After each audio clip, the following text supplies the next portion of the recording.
it's been a week since my last video, and I have some really good news to report. I'm feeling good. My last treatment of IVIG was it was a week ago as well, and I had a couple days of the normal recovery, and then the last 5 days I've been feeling a little better each day. I'm really excited because I haven't had a good treatment like this for a while. It's been a really long haul. May and June were really painful, really just like really hard months to deal with, to be declining and going the other direction and losing abilities and being so weak and so fatigued and just doing so poorly. So I'm really excited to see it going the other direction and to know that the plasmapheresis a month ago really helped, and we're seeing the benefits from that now. Really encouraged that plasmapheresis is a helpful treatment, and I'm really excited and lucky that I get to have it. The IVIG has also been very good. It's also very good, but this last IVIG treatment just seemed to work really well. So I got to walk. Like, the other thing, I'm like walking really easily. Almost like I feel like I can walk like really well, like strong today. I went on a long walk around my neighborhood, and I circled the buildings twice. I was so excited. I am just uber thrilled to be able to do things and get around. Haven't been spending my days in bed or on the couch this week. I've been able to, do household stuff and just getting stuff done that I hadn't gotten done before, and paying bills that and just getting through a lot of stuff and getting a lot of stuff that got delayed the last couple months. The last couple months have been rough. They were really rough. I was declining. I was really tired. It's just sick. I mean, my immune system was going crazy all the time. It was a really hard couple months, and I was really scared that I wasn't going to get better again. And then here I am. So CIDP, boy, it is a tough disease, and it's a tough one for people to understand because your body is continually attacking the nerves, and your body is, and the autoimmune function is continually attacking the myelin sheaths on the nerves, and then your body's continually trying to heal those same myelin sheaths and heal the nerve function. And that little battle is going back and forth all the time. And a lot of people know a lot about, it seems like everybody knows someone with multiple sclerosis. This is very similar to multiple sclerosis. Difference being that multiple sclerosis is not in the peripheral nervous system being all the nerves outside the spinal cord, or I think I have that term right, but CIDP does affect all the nerves outside the spinal cord. Versus in contrast to multiple sclerosis is the brainstem and spinal cord. So it has a very different effect, and the patient, or all of us out there fighting this, we are dealing with this case that people just don't understand of how is it that you I have a friend with multiple sclerosis, and they lost the ability to walk and they never got it back. And then someone with CIDP, they may lose the ability to walk and then get it back. Well, it's different. The nerves are different. The myelin sheaths are different. So, obviously I'm not a doctor, so I can't really explain all the details of multiple sclerosis. I know a lot about CIDP. And I know that it can be one of those confusing, invisible diseases, just like most autoimmune diseases. It comes with a lot of really tough stuff, a lot of fatigue, a lot of ups and downs, a lot of unpredictability. And it's taken so much from me. It's taken away my entire life, everything that I worked for and cared about, all my hobbies, all my interests. Very few friends come by, although I do talk to some online. It is a terrible disease, terrible. And it's a real downer too. It's really hard. And people don't understand something that isn't, they understand if you get in a car accident and then you get injured, and then you maybe go through physical therapy and you get somewhat better, but maybe not 100% better, or you get all the way better, whatever the case is, you are like that for the rest of your life. Well, this is an active disease. It's like the mechanism that's causing the damage and the problems is active all the time. And the goal of treatment of IVIG is to get it out of that active state into remission, where the immune system no longer is telling the body to attack. The myelin sheath, so the nerves, goes quiet, can focus on healing, and then instead of constantly having this war that's wearing you out and exhausting you of nerves being damaged and nerves being repaired, you can focus on nerves repairing, and then from there, have the physical therapy and get back to a state of functionality. It's may not be where you were at before, but it can be pretty good. It depends on the person, depends on how long they've had the disease, and how far they declined before treatment started working. And in my case, it should get me to a very functional state is the hope. If I could get to remission, then I can no longer have all that war raging inside of me. It's like having the flu all the time.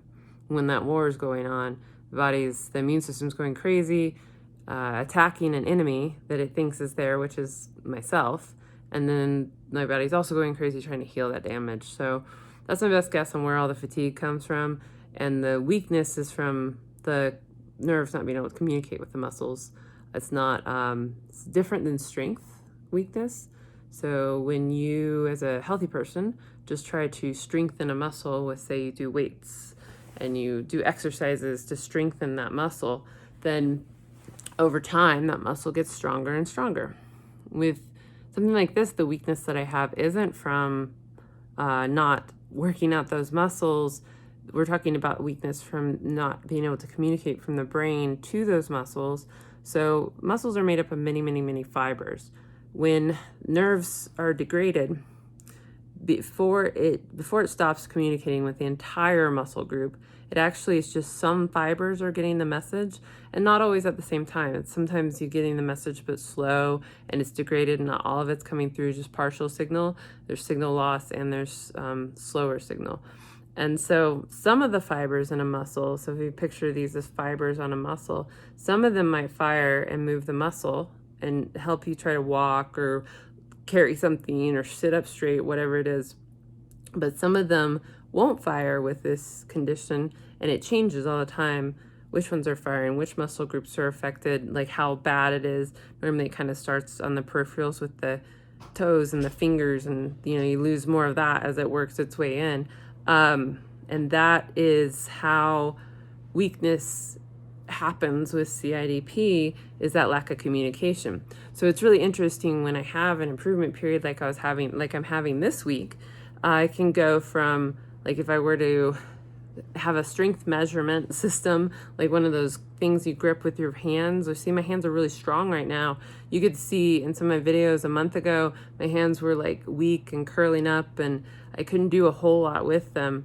In a very short amount of time, they've gone from that to pretty strong. Like if I were to do a grip test, it might be very strong right now. That wasn't because I was exercising my hand to make it stronger. It's because the nerves are communicating with the muscles to control my hand, and now they can communicate with more of the muscle fibers in here and make that hand work. All of them work together, so I get to utilize a higher percentage of the strength that's available in the muscle. So that's what weakness is with CIDP, is how much of that muscle is firing. And because the mechanism, the disease is active, this wasn't something that happened a long time ago once, and I'm just trying to heal from that damage. It's damage that's happening every single day. So it changes and moves around, and you get really excited. Like it's hard to get excited sometimes. I always have to see a trend before I get excited, because I know that like tomorrow I could wake up and for whatever reason, like particularly if I had like a really stressful day, or if I overdid it, which is also a big problem with CIDP.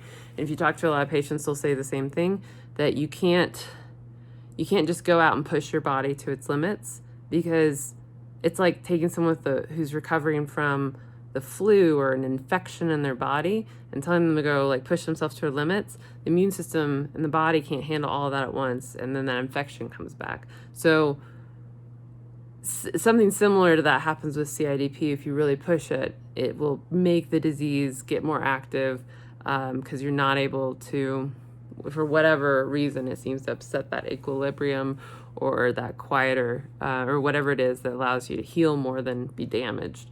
So I have to be really careful as I strengthen and slowly increase my activity very gradually. It's also a very important concept in like the physical therapy and the and just like in using spoon theory with managing your energy and just gradually progressing.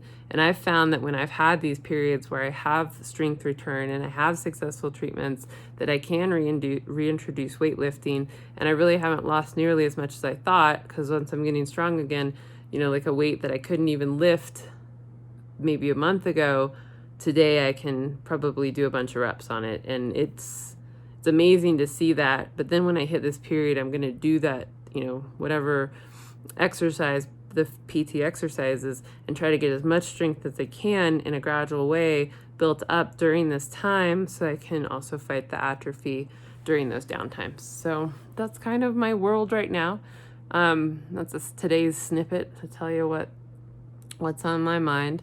Also, I had this really nasty problem with insurance this week, which I'm not going to talk about today because I really just don't want to make my videos about you know, just my whole, like, I don't know, it's just makes me really mad. There's some people in the world who don't understand what CIDP is. They don't understand actually a lot of illnesses out there that they can, you know, were kind of called invisible illnesses, or a lot of these chronic illnesses. A lot of people in our society don't seem to understand how serious and real they are. Fortunately, there's a lot of good doctors out there who do understand that. There's a lot of researchers out there who do understand this, do understand how it impacts people's lives. And there's a lot going on to find better and better treatments for all of us so that we can hopefully keep getting better. And it's a real shame that there are people out there that treat these diseases like they aren't real as they are, just because they don't understand them, just because they're rare, just because they're not something they are familiar with or spend a lot of time with, and also because there's a lack of documentation for rare diseases and how these things work and how it affects them. But, you know, even with diseases like one that everyone's familiar with is chronic fatigue syndrome, or ME/CFS.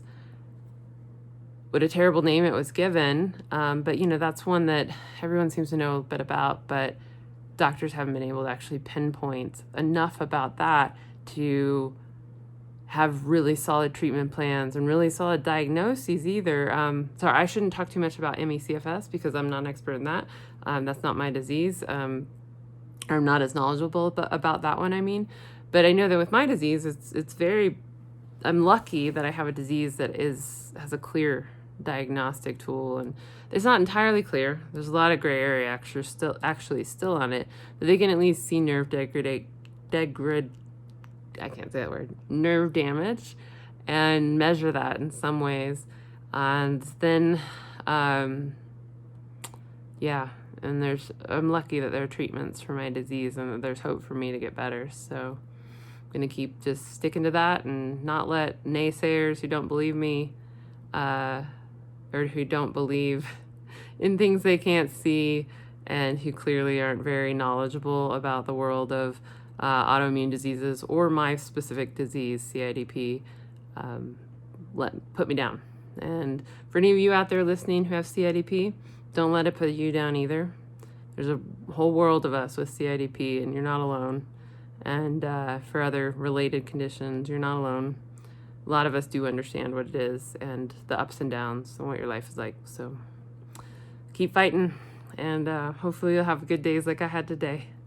And hopefully for me, I'm really hoping for good weeks ahead. All right, thanks for watching.